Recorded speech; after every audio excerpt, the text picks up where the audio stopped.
एक सच बताऊं, आपके बोन्स 30 के बाद हर साल धीरे धीरे वीक होने लगते हैं। और सबसे डेंजरस बात यह है कि हमें पता भी नहीं चलता है। ना कोई पेन, ना कोई वार्निंग। और फिर एक दिन सीढ़ियां चढ़ते वक्त घुटनों में आवाज आना शुरू हो जाती है, कमर झुकने लगती है, या एक छोटी सी गिरावट भी फ्रैक्चर तक पहुंचा देती है। ज्यादातर लोग सोचते हैं कि स्ट्रॉन्ग बोन्स के लिए बस कैल्शियम टैबलेट्स ही ले लो या दूध ही काफी है। लेकिन सच ये है कि कुछ ऐसे फूड्स हैं जो सिर्फ कैल्शियम नहीं देते हैं, बल्कि कैल्शियम को हड्डियों तक पहुंचाने, जॉइंट्स को लुब्रिकेट करने और बोन लॉस को स्लो करने में मदद करते हैं। और आज मैं आपको 5 ऐसे पावरफुल फूड्स बताने वाली हूँ जो आपकी बोन हेल्थ को बहुत ही स्ट्रॉन्ग बना देंगे और आपके जो भी हड्डियों में आवाजें आती हैं या कहीं भी दुखने लगता है, उसमें आपको बहुत ही ज्यादा मदद देंगे। और वीडियो को एंड तक जरूर देखिएगा, क्योंकि लास्ट फूड को आयुर्वेद और मॉडर्न साइंस दोनों में बोन हेल्थ के लिए बहुत इंपॉर्टेंट माना गया है। अगर आपको घुटनों का दर्द रहता है, कमर में दर्द रहता है, स्टिफनेस रहती है, फैमिली में ओस्टियोपोरोसिस की हिस्ट्री है, तो ये वीडियो आपके लिए बहुत इंपॉर्टेंट है। चलिए शुरू करते हैं पहले फूड से। सबसे पहला फूड है तिल। जब भी बोन हेल्थ की बात आती है तो लोग दूध को याद करते हैं, लेकिन एक चम्मच तिल में जितने मिनरल्स होते हैं वो बोन बिल्डिंग के लिए बहुत इंपॉर्टेंट और पावरफुल होते हैं। तिल कैल्शियम के साथ साथ मैग्नीशियम, फास्फोरस और जिंक भी प्रोवाइड करता है। ये सारे न्यूट्रिएंट्स मिलकर बोन मैट्रिक्स को स्ट्रॉन्ग बनाते हैं। सिर्फ कैल्शियम खा लेना काफी नहीं होता है। सोचिए, सीमेंट हो लेकिन ईंट ही ना हो, वैसे ही बोन्स को मल्टीपल मिनरल्स की जरूरत होती है।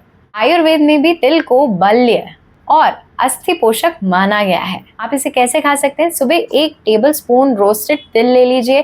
तिल की चटनी बना सकते हैं या गुड़ और तिल के लड्डू बना लीजिए। छोटी सी क्वांटिटी लेकिन पावरफुल बेनिफिट्स। लेकिन एक प्रॉब्लम है, अगर आप सिर्फ कैल्शियम ले रहे हो और बॉडी उसे ऑब्जर्व नहीं कर पा रही है तो फिर क्या करें? इसीलिए दूसरा फूड और भी इम्पोर्टेंट है, ये है दही। दही सिर्फ डाइजेशन के लिए नहीं है, बोन्स के लिए भी अमेजिंग फूड है। इसका रीजन है फर्मेंटेशन। फर्मेंटेशन न्यूट्रिशन की बायो अवेलेबिलिटी को इम्प्रूव कर सकता है। सिंपल लैंग्वेज में समझते हैं, बॉडी कैल्शियम को ज्यादा एफिशिएंटली यूज कर पाती है। दही में प्रोटीन भी होता है, और ये बात बहुत कम लोग जानते हैं कि बोन्स का लगभग 50% स्ट्रक्चर प्रोटीन मैट्रिक्स पर डिपेंड करता है। सिर्फ कैल्शियम ही सब कुछ नहीं है, अगर प्रोटीन कम है तो बोन स्ट्रेंथ भी अफेक्ट हो जाती है। समर में होममेड दही एक एक्सीलेंट ऑप्शन है। ध्यान रखिए कि एक्सेसिव शुगर वाले फ्लेवर्ड कर्ड से बचना बेहतर है।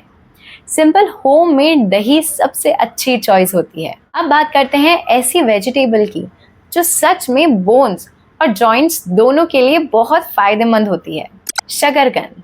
अक्सर लोग इसे सिर्फ वेट गेन या कार्ब्स से जुड़ा मानते हैं, लेकिन रियलिटी कुछ और है।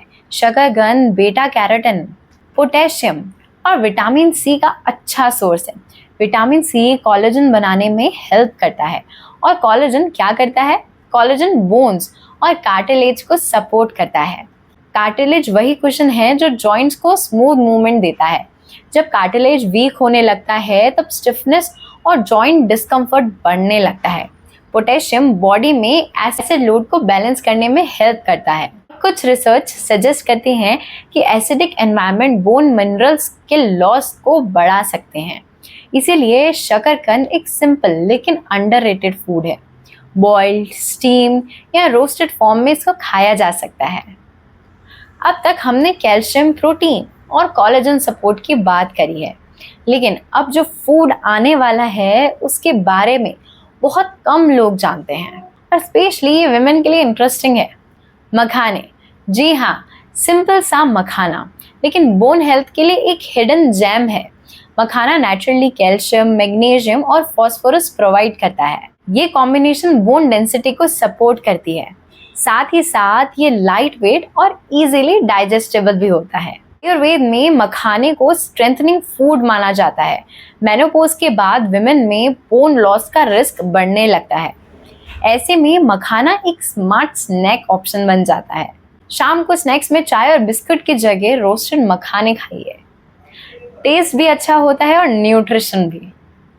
अब तक के फूड्स काफ़ी लोगों ने सुने होंगे, लेकिन लास्ट फूड शायद आपको सरप्राइज कर दे, क्योंकि ये सिर्फ बोन्स नहीं, जॉइंट्स के लुब्रिकेशन सिस्टम को भी सपोर्ट करता है। स्ट्रॉन्ग बोन्स के लिए सिर्फ मिनरल्स ही नहीं, कनेक्टिव टिश्यू भी इम्पोर्टेंट है। इसीलिए आप कोलेजन सपोर्टिंग सूप बना सकते हैं। जी हाँ, ये फूड है सूप। इसमें आप शकरकंद डाल सकते हैं, लौकी, गाजर, अदरक और vitamin C rich ingredients add कर लीजिए। या फिर आप मूंग दाल का भी सूप बना लीजिए और थोड़ा सा उसमें लेमन ऐड कर लीजिए। बॉडी कोलेजन डायरेक्टली प्लांट से नहीं लेती है, लेकिन कोलेजन बनाने के लिए ज़रूरी न्यूट्रिएंट्स ज़रूर लेती है। यही कॉन्सेप्ट समझना इम्पॉर्टेंट है। मैं आपको एक बोनस फूड भी बताना चाहती हूँ, ब्लैक रेजन्स, काली किशमिश। ये बोरोन नाम के मिनरल का सोर्स होती है। बोरोन कैल्शियम और विटामिन डी मेटाबॉलिज्म में रोल प्ले करता है। बहुत कम लोग इस न्यूट्रिएंट के बारे में जानते हैं। रात को 6 से 8 किशमिश भिगोकर सुबह खा सकते हैं।